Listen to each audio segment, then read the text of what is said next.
Ukraine just struck another massive blow against Russia's oil industry, and Putin is furious. He's also learned a lesson.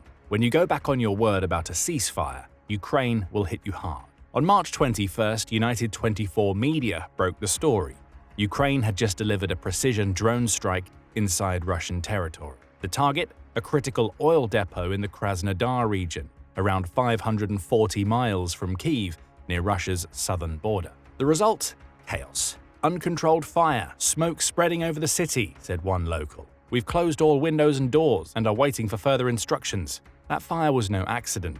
It came from the Naftatrans Kavkazskaya depot, a vital fuel hub tied to both a frontline oil terminal and the Caspian Pipeline Consortium. It moved fuel to Russian troops and oil to global buyers. Now it's gone. Level. But how exactly did Ukraine pull this off?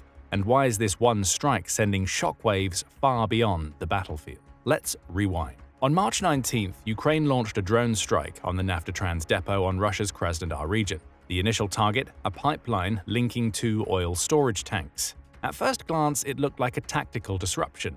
A damaged pipeline can stall fuel deliveries, but nothing Russia hadn't seen before. Then the fire spread.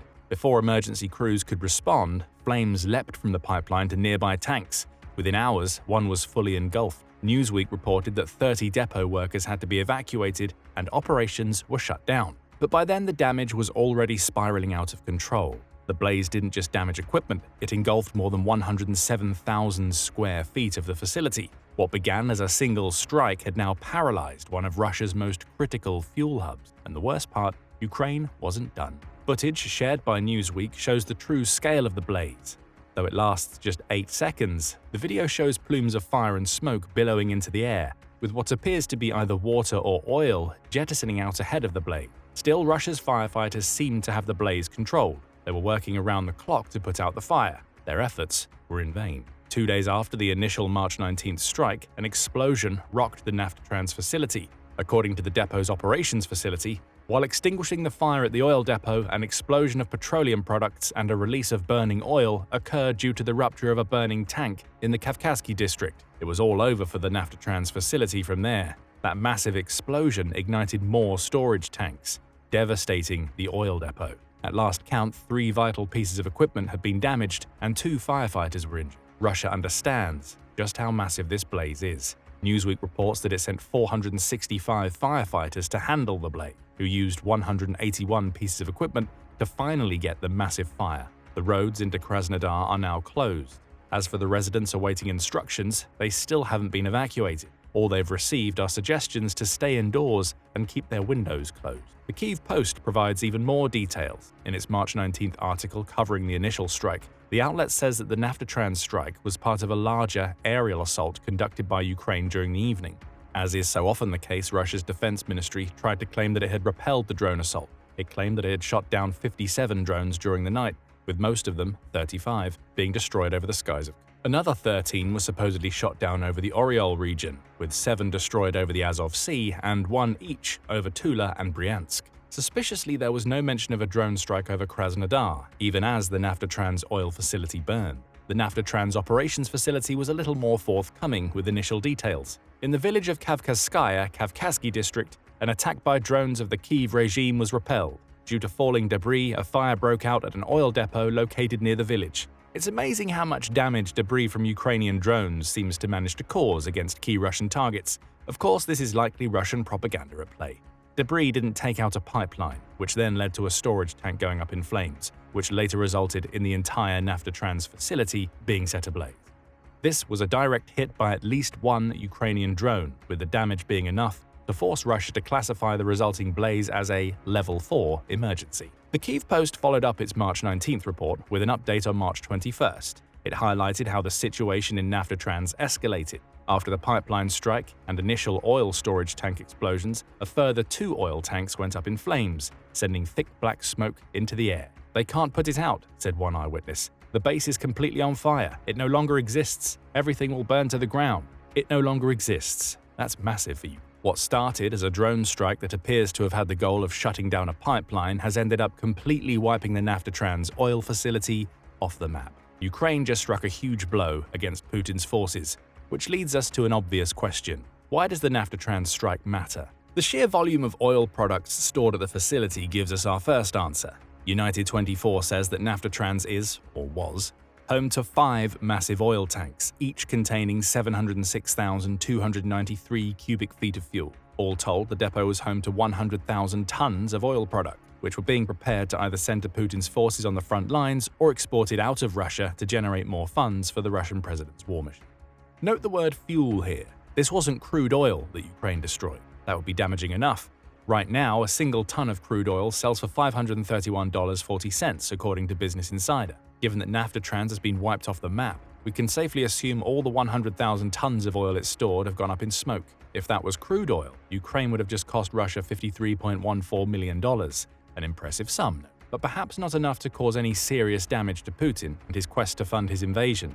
However, the Naftatrans strike didn't set 100,000 tons of Russian crude oil ablaze. It destroyed oil products, which United 24 says were predominantly fuel. That likely means that Naftatrans was home to 100,000 tons of petroleum and diesel, both refined oil products that sell for considerably more than crude oil. Let's hone in on diesel. Right now, that's selling for $254.38 per barrel. According to the Independent Petroleum Association of America, it takes 7.46 barrels to make up a single ton of crude oil product. That means 1 ton of diesel is currently selling for around $1,897. That's almost 4 times the amount being paid for a ton of crude oil, and it means that Ukraine's Naftatrans strike has cost Putin far more than he would have liked. Multiply 1,897 by 100,000 tons of diesel products, and you get $189.7 million of fuel. That's fuel Putin could have sent to his soldiers in Ukraine to power their mechanized assaults. Now that fuel is up in smoke, which means that Russian tanks and armored vehicles can't move. Putin will have no choice. He'll have to send his soldiers to assault Ukraine's defensive positions on foot, leading to most being shot down by drones, rifles, and artillery fire. All the while, Putin will have to deal with a nearly $200 million hole in Russia's collective bank account. It gets even worse for Russia. Naftatrans was primarily an oil storage facility, with pipelines and railways extending from the hub to send oil products either to the front lines or overseas for export. Think about what Ukraine's drone attack means for the facility.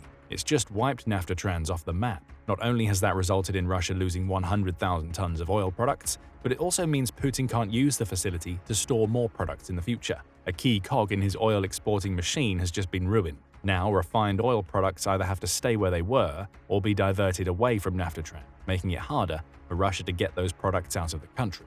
Ukraine will surely be tracking these diversions. They'll keep an eye on the facilities that are now taking in the oil products that Naftatrans can no longer handle, which only means one thing for Putin.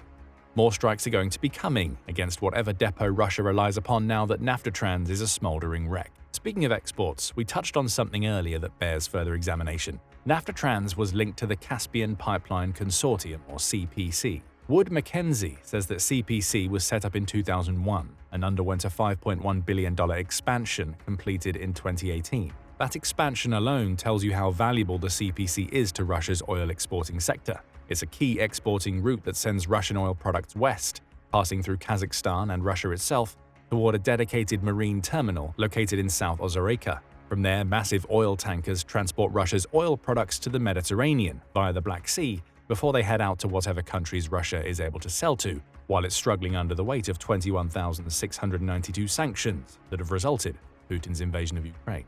The CPC is one of the world's largest oil pipelines, responsible for about 1% of the world's oil supply. It's also key to Kazakhstan, which is one of the few local allies Russia has managed to maintain. The pipeline exports around 1.3 million barrels of crude oil per day, which accounts for about 80% of Kazakhstan's total daily oil production. Why does this matter? Any attack against a CPC-affiliated depot is tantamount to an attack on the CPC. Of course, the main pipeline hasn't been shut down, but Naftatrans served as a key link in that pipeline, with its oil storage facilities being used by both Russia and Kazakhstan to generate oil export revenue. With that facility no longer on the map, both countries are going to incur more costs because they have to divert their oil products to other facilities. The knock-on effect is that the CPC just became less efficient. The countries that were waiting on the oil products being stored at Naftatrans now have to wait longer for those products to be replaced and diverted before they can be exported. Kazakhstan won't be happy.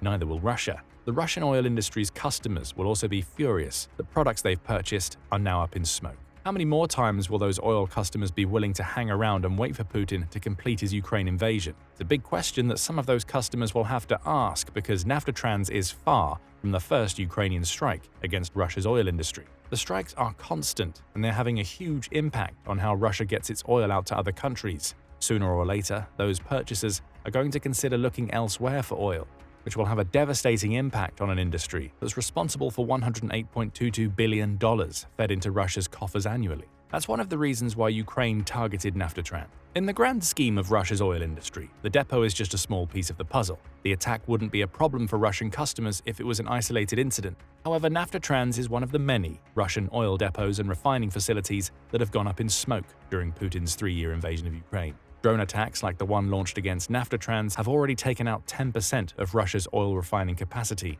How many more of these attacks can Russia absorb before its oil industry comes crashing down around its collective feet? We can only wait and see, though Ukraine will keep attacking these types of facilities to continue causing massive financial problems for Putin.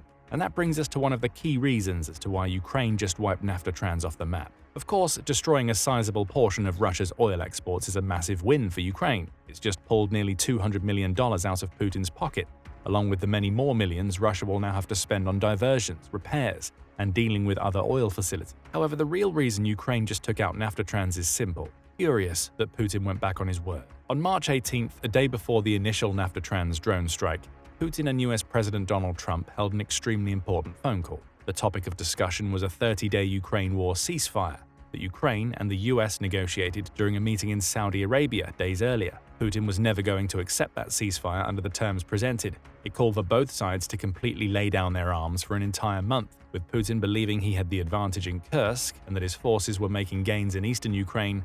He wouldn't simply give up that momentum for the sake of temporary peace, but he would give up something else, or so he claimed. During his discussions with Trump, Putin suggested a 30-day ceasefire on all attacks against energy infrastructure. Ukraine accepted. Why wouldn't it? Over 2 years between September 2022 and September 24, Russia launched 25 massive attacks against Ukraine's energy infrastructure. By May 2024, those attacks had caused $1 billion worth of damage to the sector, while also constantly forcing Ukraine's citizens to deal with rolling blackouts and the loss of heating. Putin's terroristic campaign was designed to create internal pressure inside Ukraine. Kyiv's response of destroying key Russian oil facilities served as revenge for those types of attacks.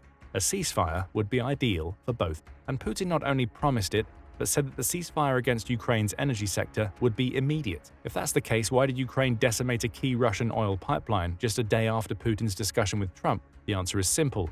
Putin immediately went back on his word. Within hours of Trump announcing the results of his discussion with Putin, Russia was attacking Ukraine's energy infrastructure. "We agreed to an immediate ceasefire on all energy and infrastructure," Trump wrote in a statement, "with an understanding that we will be working quickly to have a complete ceasefire and, ultimately, an end to this very horrible war between Russia and Ukraine." Even as Trump was typing those words, Russia launched a drone attack against Ukraine that targeted railways, health facilities, and critically, electric infrastructure serving Ukrainian citizens. Even this night after Putin's talk with President Trump, when Putin allegedly said he had given the order to stop strikes on Ukrainian energy targets, 150 drones hit energy infrastructure, transport, and unfortunately, 2 hospitals. Ukrainian President Volodymyr Zelensky said in the wake of Putin's conversation. Putin's words are very different from reality, Ukraine's president. The word immediate must have a different meaning to Putin than it does for the rest of the world. Those Russian strikes against Ukraine's energy infrastructure cast a new light on the Naftatrans attack. This wasn't Ukraine going back on an agreement Putin made with Trump.